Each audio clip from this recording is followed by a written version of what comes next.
Well, good morning. It's good to see you. This is my doctor, and as always, thank you so much for making time for us. Now, today we want to talk about something that I think it's interesting, but very, very important at the same time, and that is on sleep deprivation and fatigue, or basically, we're just talking about sleep loss today. All right. So again, if you have any question, the number is 0791 478 990, or send us a text message on 40920, and we'll be answering your questions as soon as we get them on sleep loss. Now, did you know that sleep deprivation can also have profound consequences on your physical health?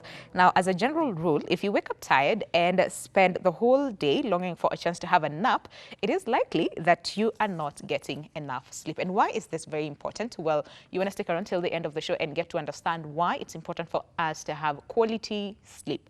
Not just the 8 hours of sleep that is required, but 8 hours, but at the same time, it should be quality sleep. But now, how do you even get there? Well, stick around again until the end of the show to find out that and much more. But remember, if you have any question, send us a text message on 40920, and we'll answer your question as soon as we get it. My guest is here. So before we get into all the discussion, good morning. Thank you so much for making time for us. And before we get into all matters sleep, kindly introduce yourself. All right, so my name is Dr. Rispa Wambua. I am a medical officer. I finished my internship in June, and I got my license and my documents, license and retention certificate in July. And currently I'm not employed. All right. Yes. Still very young. Don't worry about it. You're very, very young, but the right person, of course, to help us, understand this and much, much more. So, when it comes to sleep, you see, we tend to use that word a lot, sleep. Sometimes we tend to misuse it a little bit. But again, sleep, like what exactly does that mean so that we do not use it the wrong way? Absolutely, right.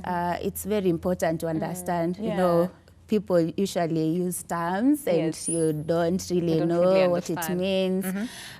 So in the simplest definition, sleep, it's that state. Actually, it's a state that recurs. It's like a cycle because it recurs. So it is a state where it's a state of, you can say, of unconsciousness, but you can get of it, and then it's also that state where you don't have you're not on the sensory inputs, like the external stimuli. You're not perceiving the external stimuli, but you can be stimulated internally. You are responsive to internal stimuli.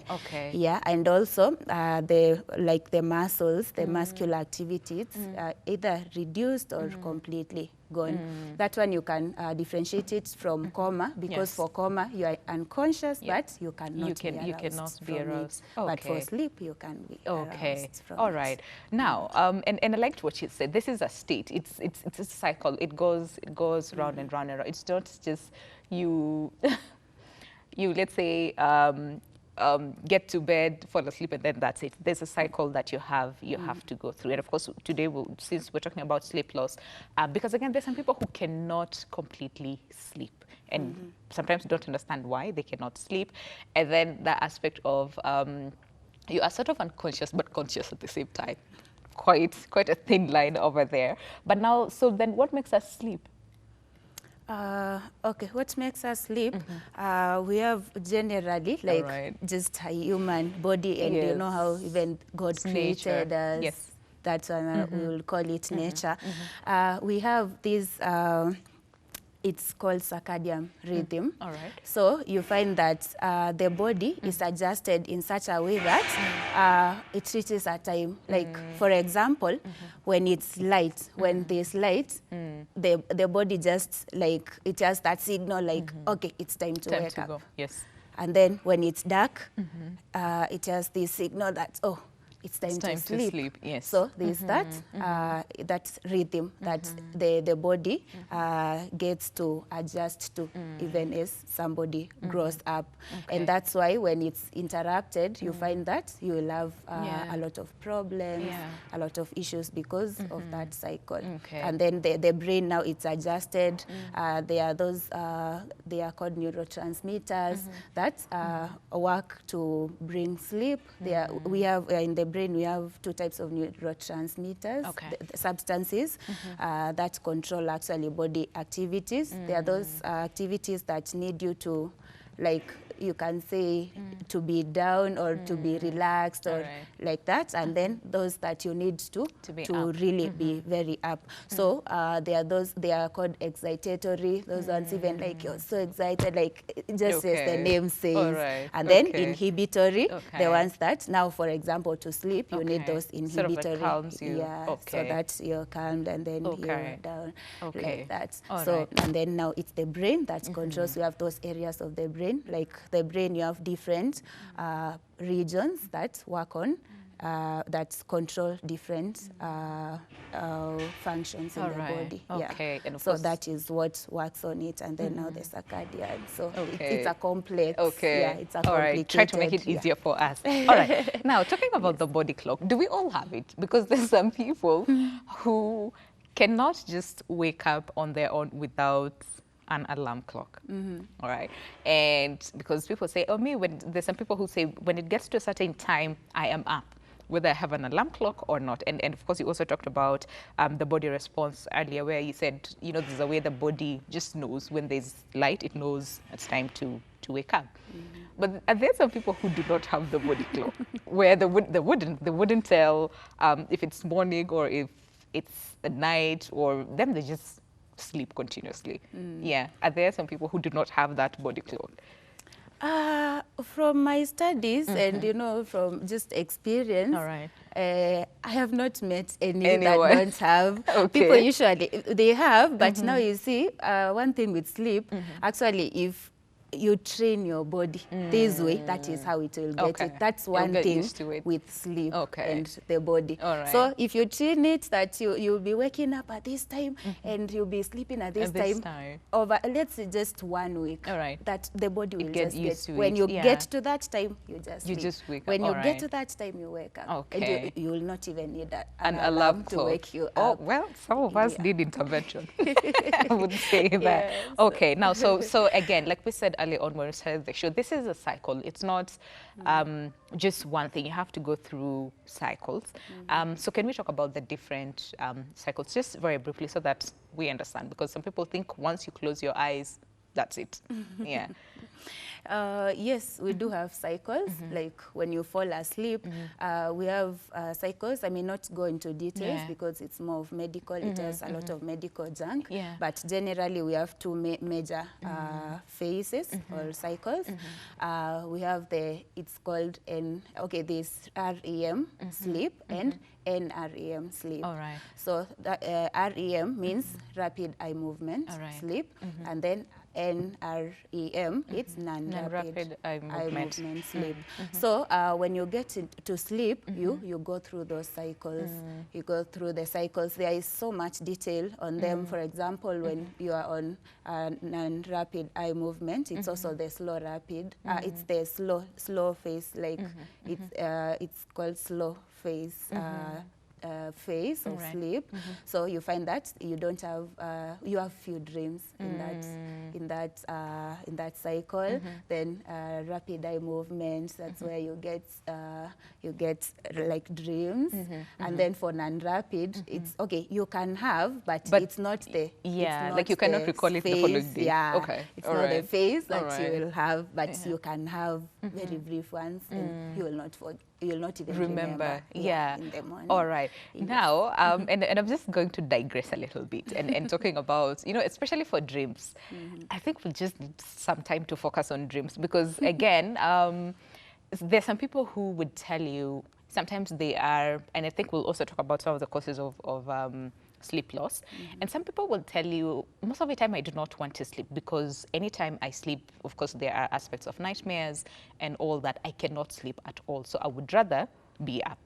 All right. And there's some people who never ever have experiences with nightmares or bad dreams and all that. So I wanted to ask you, just to digress a little bit, are there things or the way the brain is sort of wired that sometimes you'd have really nice dreams, fantasies, I would say, and sometimes you just have nightmares and really bad dreams? So is that something that, let's say, comes from the way the brain is wired, or is it from experiences or something like that? What determines the kind of dream one has in a night? Just to digress a little bit, and then we'll come back to know the causes of sleep loss.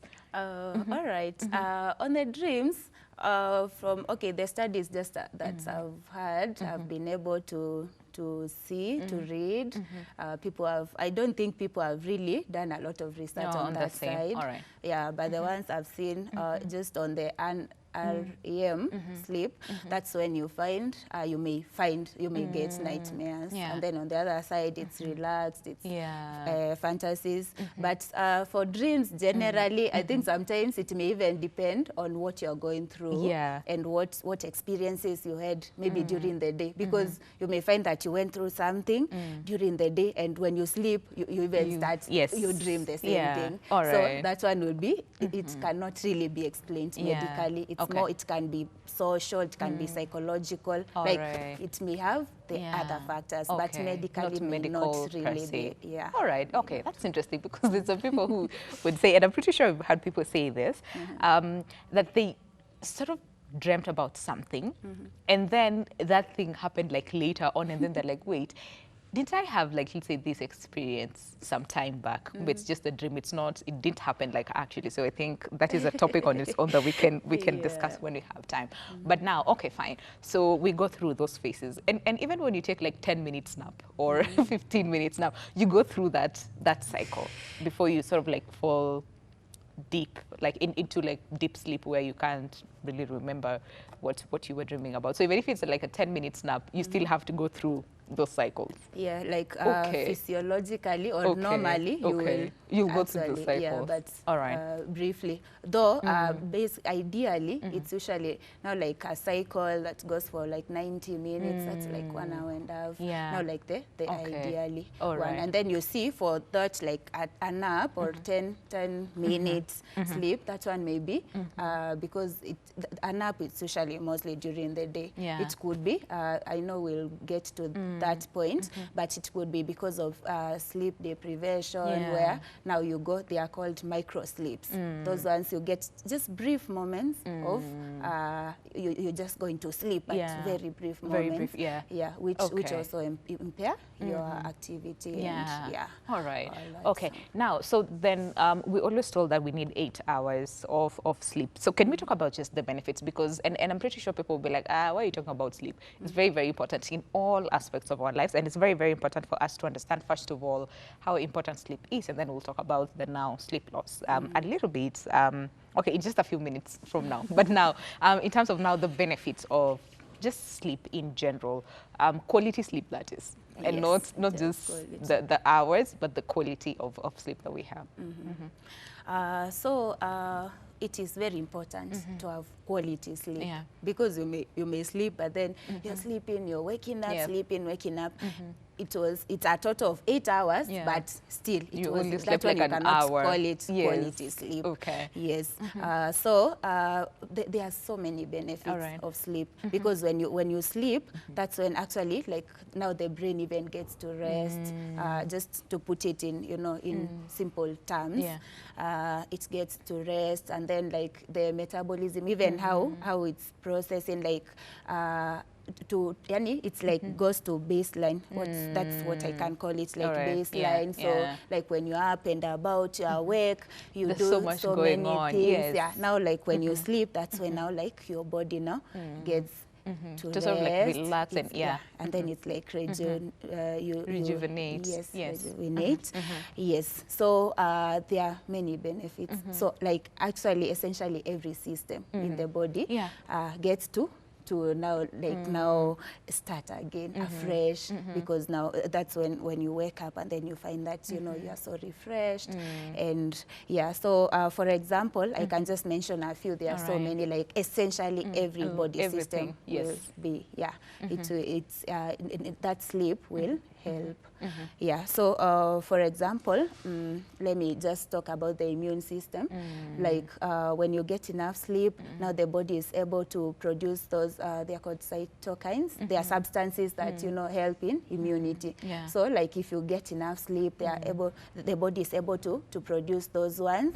And then now you can have, because this one will be important, because if you don't get them, you don't get immunity, in good immunity in the body, you are predisposed to infections and then also chronic conditions, because now you are not able to fight infections in the body. So you will find that when you get enough sleep, now you can build your immune system. You find that your immune system is built, is well built. Okay. Also, when you sleep, you are able to get, you know, time. Now you can concentrate.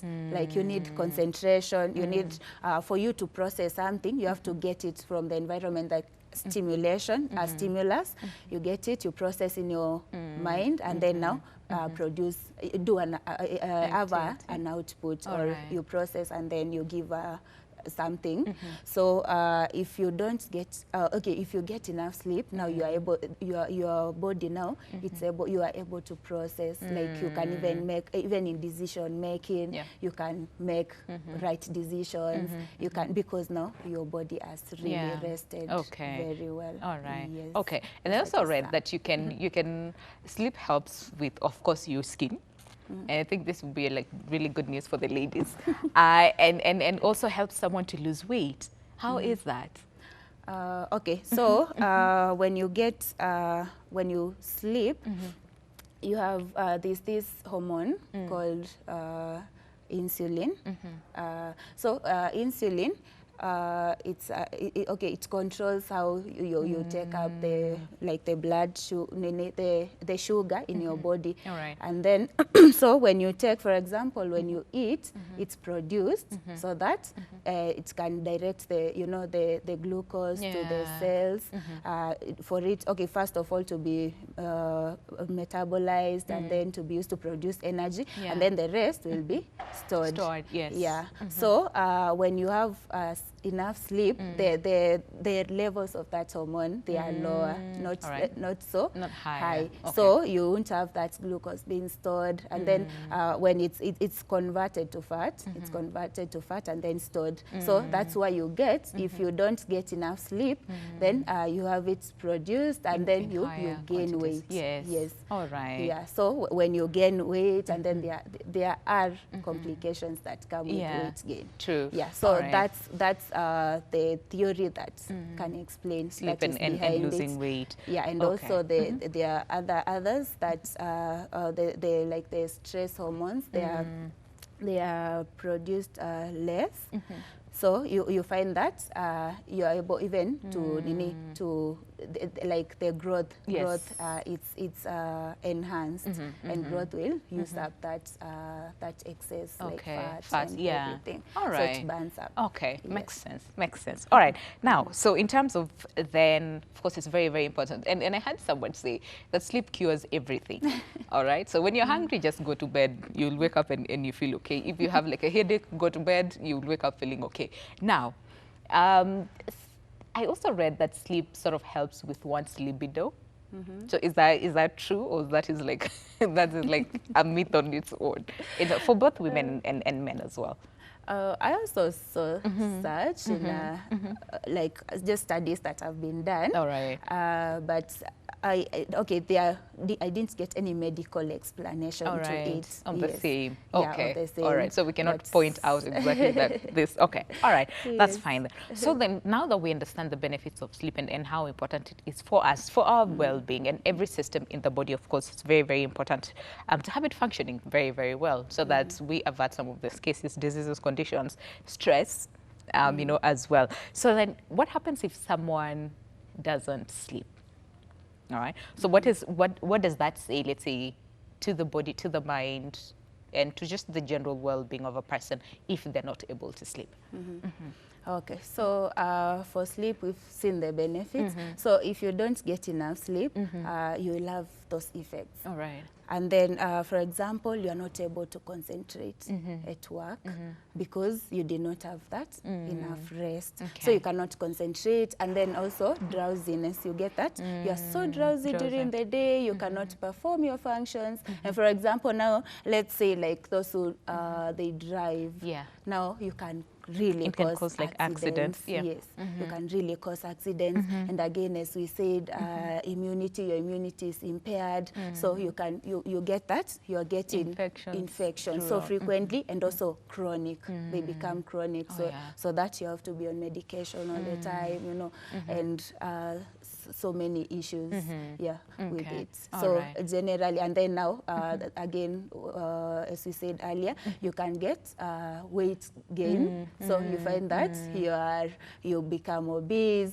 Obesity comes with so many issues. You get cardiovascular heart issues, you get diabetes, you get hypertension. It comes with a whole package of issues, medical problems. You would rather have enough sleep. Yes. Okay, so then, sleep deprivation. Are we talking about less sleep? Or does it mean someone is not getting sleep at all? Or they're sleeping, but it's not like quality sleep that is needed. So sleep deprivation, what does that mean? What are we talking about exactly? Sleep deprivation, it's whereby you don't get enough sleep. Yeah. It can actually progress to the point where you don't get sleep at all. That will still be under sleep deprivation. So it can be reduced or completely you don't get sleep. Yeah, and then you see like for different age groups, you have different ranges of, you know, recommended hours of sleep. Like for adults, 7 to 9 hours, you're good. But for children, for neonates, they can sleep up to 18 hours and they are, you know, and then, but as you grow, the hours change. Yeah. Okay. All right. So then what causes this? Because I know there's some people who say, for me, I just can't explain why I can sleep. I just go to bed on time. I have like the same exact schedule where when I go to sleep and when I wake up, but at times I just can't sleep. So what are some of the causes for the same? Is it stress? Is it, exactly, what is it? And can it be genetic? Is there like a genetic component? Does it play a role? You know, all the same. Okay, so for sleep, there are many causes. All right. It can be brief, or it can be something that has been ongoing for some time that you really need to look into it, you see. Because, for example, it can be brief. For example, when a new child comes, like somebody is pregnant, you've given birth, and then this child, this baby is not, you know, some babies actually, they can really cry overnight. You will not sleep because you cannot sleep and leave the baby there. Up. So, but now you see that is brief because the baby, as the baby continues to grow, somehow they get a breathing issue. So now like that one, that is brief. Or just like an illness, when you have an illness, you'll find that sometimes you may just not sleep because of that, and also issues like stress. Stress now, that one, it's something brief because when you handle whatever is stressing you, then you'll be able to sleep. But sometimes you may have disorders. You may have sleep disorders actually. For example, this sleep apnea, where you find you sleep and then you lose, like, I don't know how to describe it. Like you find that you stop breathing. So you know you have to wake up. You feel, it's like you feel suffocated. So you have to wake up. And then now that one will disrupt your sleep so many times.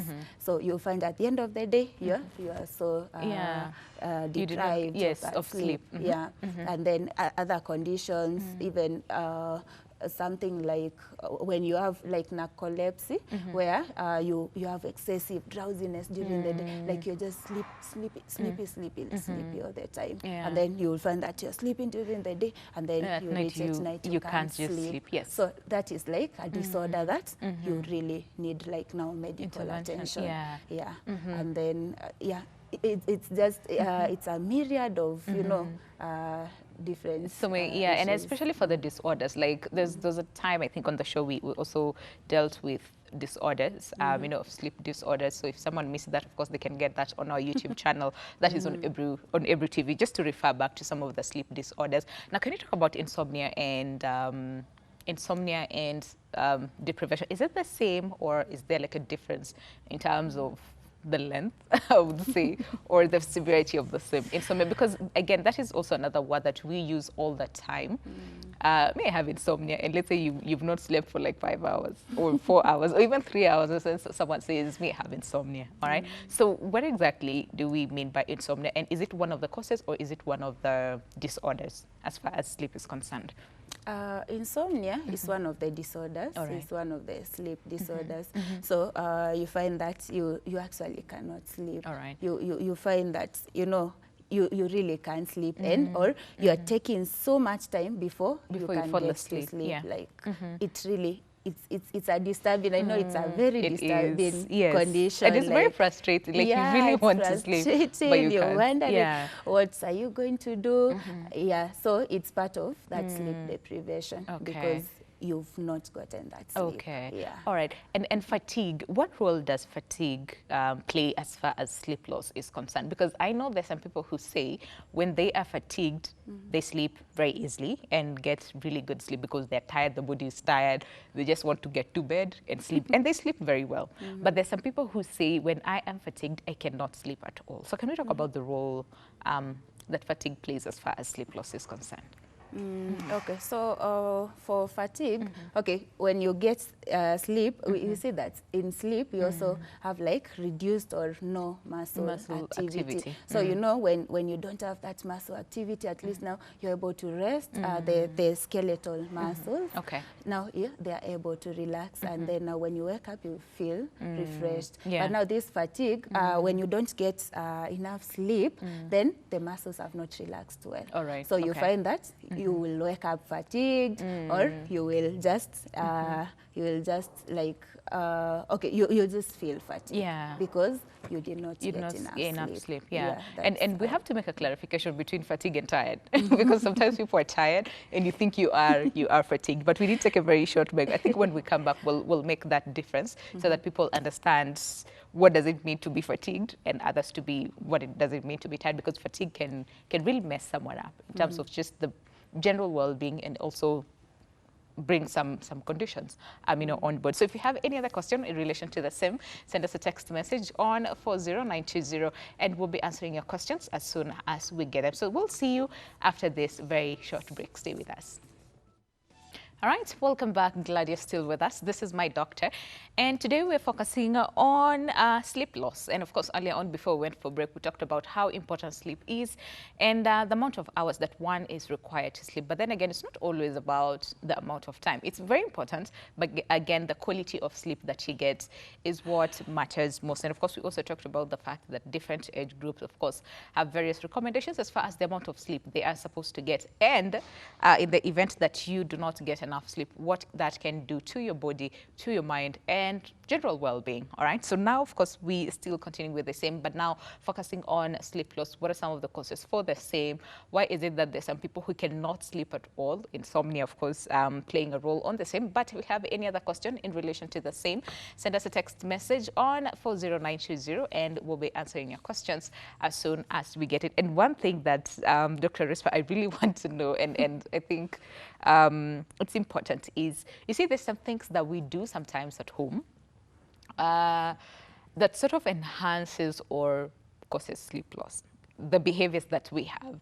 And I'm pretty sure you've come across, or because there's some places where they say, oh, before you go to sleep, make sure you switch off all electronics an hour before you go to bed. Sometimes that not even sometimes, most of the time, that is not what happens at home. So we switch off all electronics when we are actually going to bed. So can we talk about some of the behaviors or some of the things that we do that might end up causing sleep loss to just us? Yeah. All right. I know we do many things. We do. In the house. Yes. And, for example, okay, sometimes many people, okay, not all people that get affected, but for example, like I was saying, the circadian rhythm. So if you have like lights on. There are some people will not be affected. Personally, I'm not affected. Whether the lights are on or off, I will sleep. Me too. Yeah.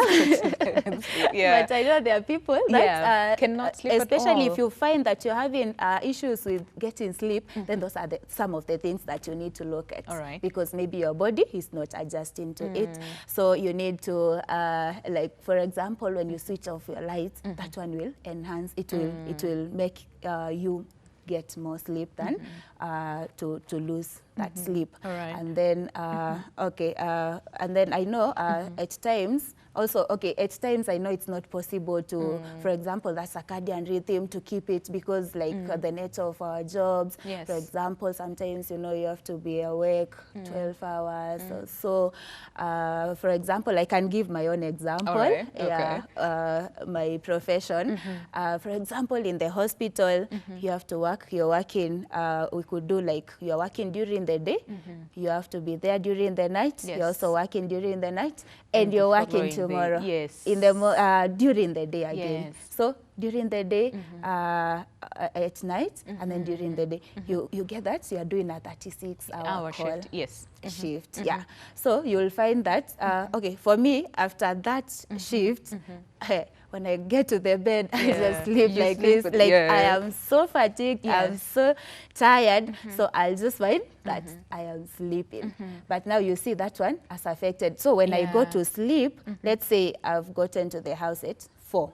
I left the house, I started the call in the morning, yesterday in the morning. So it's gone the whole day, the whole night, and then the whole day. Let's say I've gotten to the house at 4, and then I sleep. I may wake up at around 10, you know, and then from there, getting to sleep again, it will be difficult. True. Yeah, it will be difficult. But now you see that one, it's not something that maybe I can do something about it. Yeah, but for things that I can do something about it, then I try to do it. Especially when you realize you are getting problems with sleeping, then you'll need to check the things you are doing.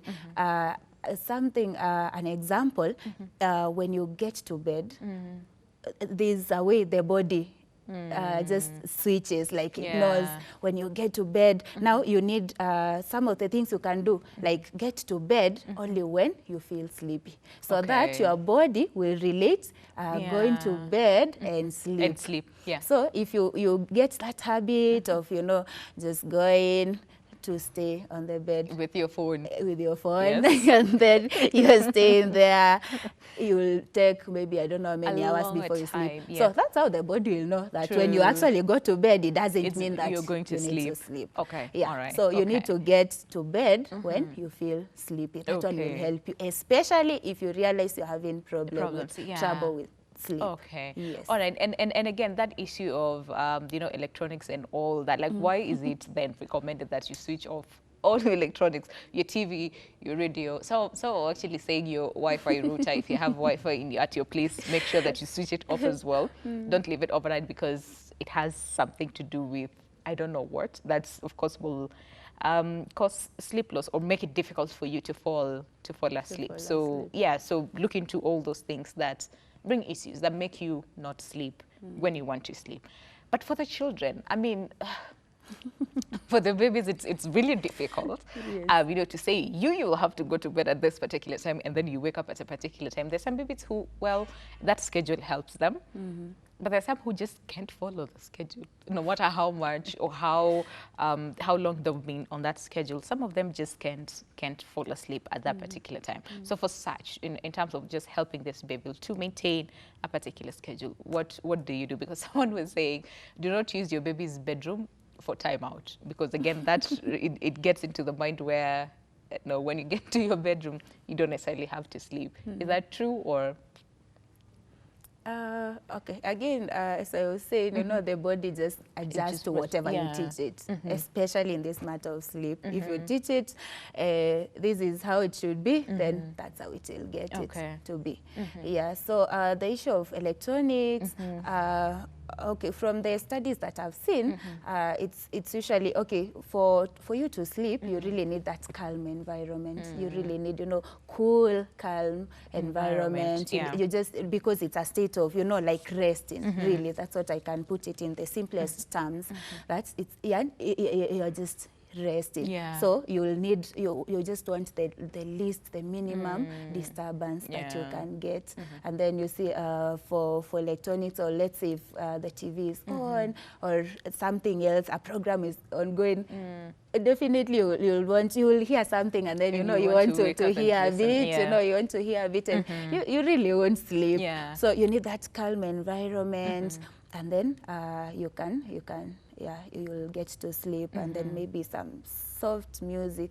For some it can work, like for me it can work. Okay, personally I really don't have issues with sleep. Like if I want to sleep, I'll just sleep. Me too. Sometimes you're like, wait, what? Like you cannot sleep. Okay. So then how do I know that I have a problem with sleep? What are some of the symptoms that we should look at, and even especially for the children, so that we get to understand whether they have issues with sleep, they have sleep loss, or not? What should we look out for? Okay, that is important, because for you to know you have a problem, then you know what to watch out for. Because if you don't know to look at, to watch out for, then you may not really realize. And you see, for when it's brief, sleep deprivation, it's when it's brief, it may not have that much effect. But when it's chronic, like it's continued, then it will bring you problems. Yes. So some of the symptoms, like for to know that you're not having, you know, enough sleep. The first and the major symptom, actually, it's usually drowsiness. Like you just find you're so drowsy during the day. You're not concentrated. You just want to sleep. Like the least time you get, you want to sleep. If it's lunchtime, you don't even want to go for lunch. You want to lock yourself in the office and get some sleep. You know, that one will already raise alarm. You know, red flags, like something is not right here. And then you see, again, if you don't get enough sleep, then you get, they are called micro sleeps, like those brief moments of, you know, you sleep, you find that you've slept, brief moments, then you realize, here, it's a problem. And then now you'll have other symptoms, like, because when you rest, when you sleep, it just affects your emotions. There's that part of the brain that controls emotions. So when you sleep again, it's okay, when you get enough sleep, now even your emotions, you are stable. Actually, you're not sleep, all the time, you don't moody. you get emotional instability because you don't get enough sleep. So you get that you're becoming excessively moody. Then you need to check what could be happening. Then depression. Sometimes you don't even have moods. You don't want to talk to anyone. You just find that you are having those mood swings. So those ones you need. And then lack of concentration. For example, my own example that I was giving. So I have done this call during the day, then at night, during the day. I remember some of those times that I could talk to a patient. You know, you're asking the patient questions. You're trying, because history, actually, when you get they get you, it's the history, like you ask questions, you get to find out, just talking to them, you get like 80%. It gives you 80% of the diagnosis. Then when you examine and when you do investigations, that now completes your diagnosis. So I'm there, I'm talking to that my patient. Then the patient tells me, I've asked a question. The patient answers, but actually I can't even remember what they've answered. And then I repeat the same question. And you know, a patient can even get agitated, like, why are you asking me the same question? And that time is maybe around 2 a.m. You are so fatigued. You're tired. So you get even even your level of concentration is low, even how you process. It's really it really affects. It's more serious than we think, because again, I mean, if you're not able to function normally at work, of course you risk being fired, or doing a really mistake that, of course, can cost Really you, or and very especially in your kind of work, you know, you might do something that, again, and also we talked about an aspect of weight gain. So is this like an intentional weight gain that we're looking at? You know, when you're just gaining weight and you do not understand why, could that also be like a symptom? Yeah, it will be. It will be an intentional. It will be an intentional because now it's the hormones that are controlling you. You don't have control over it. Okay. So it's unintentional. That's also something that you need to look at. Okay. Though it will take time. It's not something that is so acute like now. It's, you've not slept the last 1 week and then now. Okay, it takes time. All right, but what about the children then? In terms of and especially the younger children who, like we said, sometimes it's difficult for them to maintain a schedule. But yeah, so what do we look out for the children? Are they cranky all the time? Are they crying all the time? Yeah, what usually happens for the children so that we can able to just pinpoint and say this one has, you know, problems when it comes to sleep? Yeah, for the children also, you'll find that they are you know, that irritability, that's what I would call it. Like they are just irritable, they are crying all the time, you know, and then maybe they don't want to eat, and then they are not growing because the growth hormone is not being released appropriately. So you'll find that they are not growing as a normal child should. So those are some of the things that you really look out to. Sometimes they are moodless or they are not so playful. Because you know, when children sleep well, now they wake up, they are so refreshed, they want to go and play, they play, and then they are tired, now they come and rest. Sleep. Now imagine this child has played and now has not gotten enough. They will not even have the psyche to go and play again. So you find they have this reduced activity, they just want to cry. You'll just realize, no, something is not right with them. And then you really, like medically, they'll not have even like fevers or cough or anything that you can point to a medical condition. So that's when it's like that, then you need to think about how is their sleep. How are they sleeping? Yes, and so before we even talk about then the treatment for the same, because okay, so what do you do to treat sleep deprivation or sleep loss? Before we talk about that, there's also an aspect, of course, we talked about fatigue. Are there like medical causes for fatigue? Because again, someone might say, well, I am not fatigued. Most of the time, maybe I'm just tired and I go to sleep, I sleep well, I go to sleep sometimes, I cannot sleep completely well. But for fatigue, are there like medical causes for the same? Because let's say the environment that one is does not sort of cause fatigue, but medically, are there factors that, you know, cause fatigue that of course end up causing problems when it comes to sleep? Okay, so the main cause that's usually for fatigue medically, it's usually when you have anemia, or you have, okay, it can be anemia or maybe a problem with your heart when you don't have enough blood pumped to your muscles.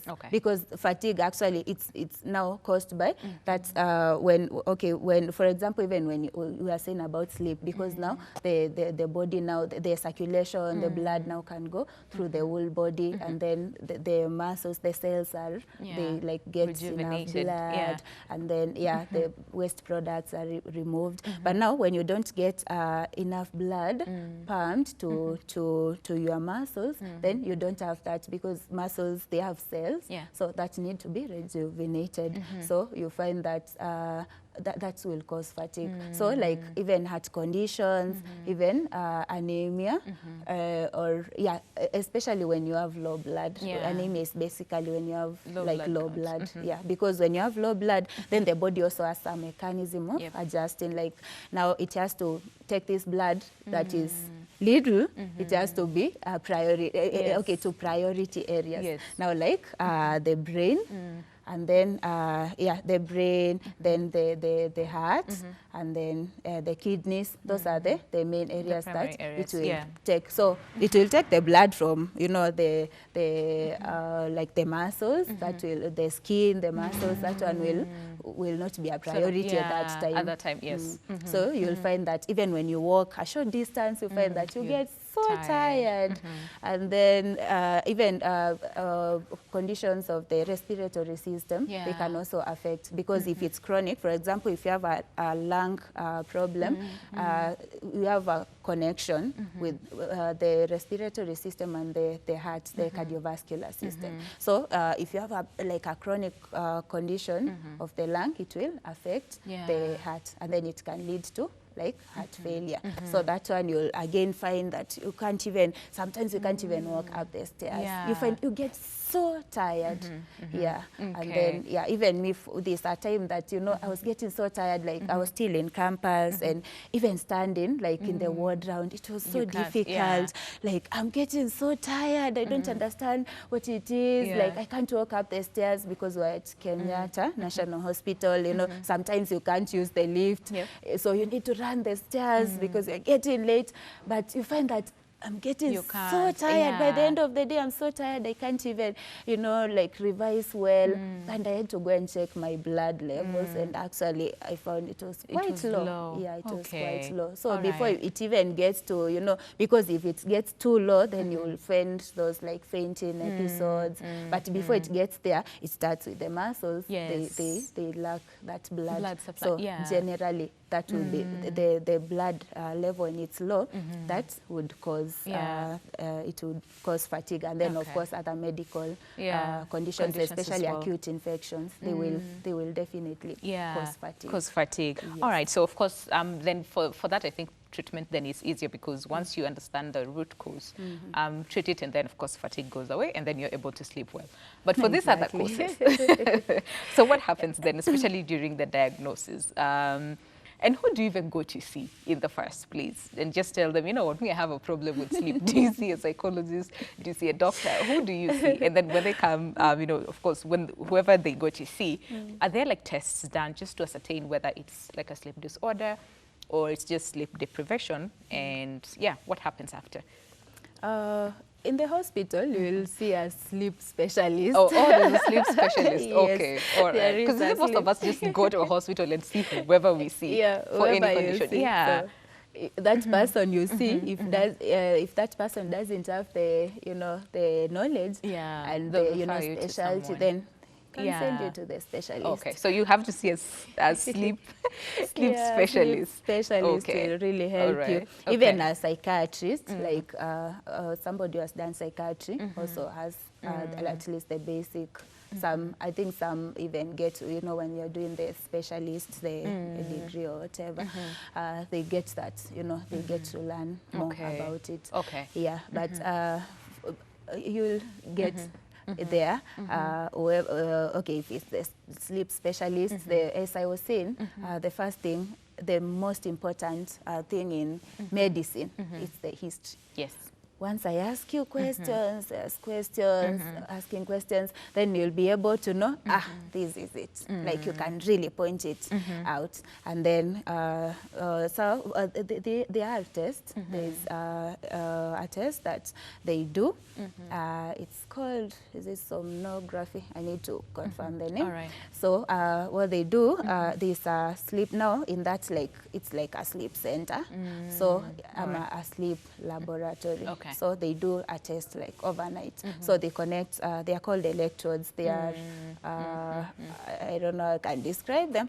But you put, sure you see that. We see those things in movies, like they put some stuff here and then on your chest. You put their chest. Like even if you've ever gone for like ECG, they are put on the chest. Those ones. So they have they are electrical actually, and then they create the electrical impulses, and you're able to see inside, but now like looking at it from outside. But it's like it's reading inside. So like they do EEG.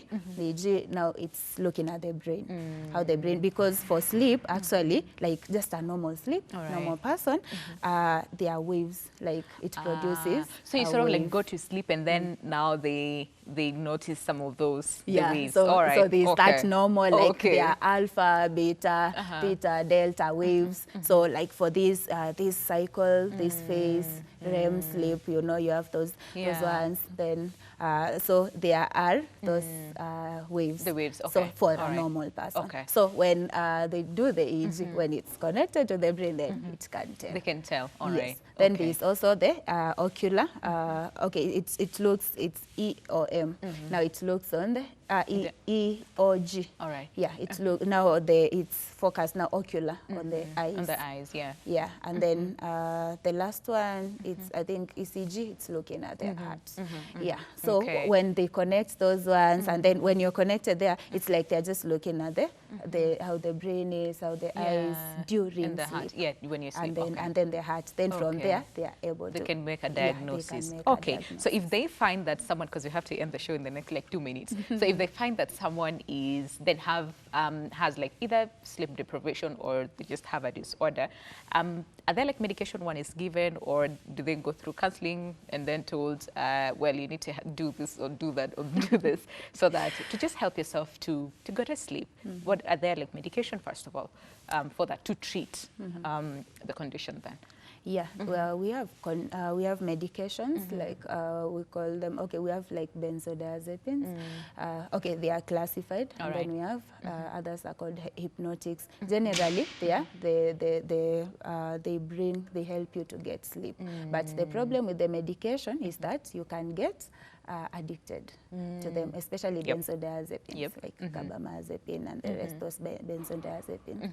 So you get addicted. So we always try the non-medical way. All right. So that if worse gets to the worst, that's when you get the medication to induce sleep. All right. Yes. So what are some of the non-medication options to treat sleep loss? Very, very briefly, as we end the show. All right. Okay. I know I touched on them. Yes. Like for example, if you only go to bed when you need sleepy. to sleep. Yes. So that when you get to sleep, when you get to bed, the body just knows it's this one. time to sleep. You just need to sleep. All and right. then you'll get to sleep.